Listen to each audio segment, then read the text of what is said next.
Thanks for your company for the weekly wrap. Well, the Australian share market traversed through the week from Monday to Thursday, collecting a 0.7% of a loss as investors topped up their bond exposure, pushing the 10-year government bond yield to new lows.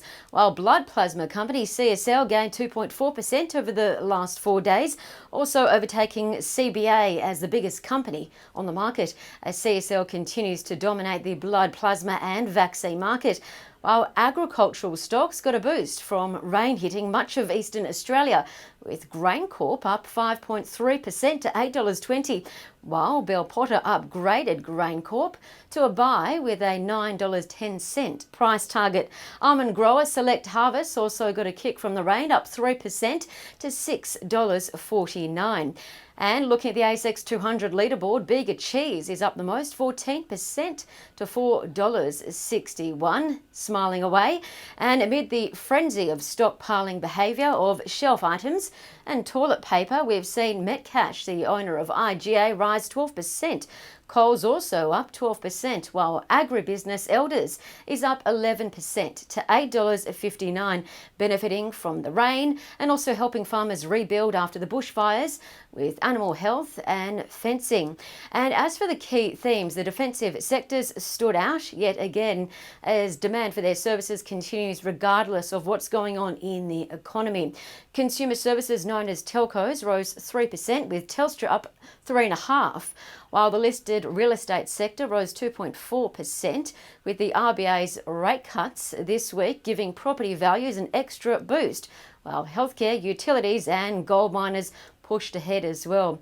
And looking at where we are year to date, well, let's remember last year the market roared over 18% up, and this year, up to Thursday, the benchmark ASX 200 is down 4.3% amid coronavirus. And that means over the past 15 months, the market is still up 14.1%. Not a bad result. So with volatility now at its highest level since the Euro debt crisis in 2011, and the ASX 200 not yet out of correction territory, I had a look at the standard off-the-shelf balanced portfolio with half of their assets in growth and 50% in income. And it was interesting to note that a well-diversified portfolio across asset classes has actually held its value since January, whereas the ASX 200 fell 4.3%.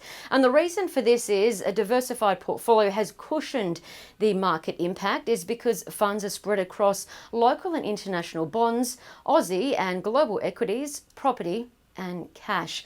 Market corrections have happened before and they'll happen again, but it's important to remember not to lose sight of your investment goals and utilize times like these as buying opportunities. And this is what we're seeing with our clients, taking advantage of the market dip to rebalance their portfolios. Since 1980, there's been 12 corrections, 8 bear markets and 5 recessions, and markets have always recovered. Thanks for your company for the weekly wrap. Don't forget to tune in each and every day for an update on the markets.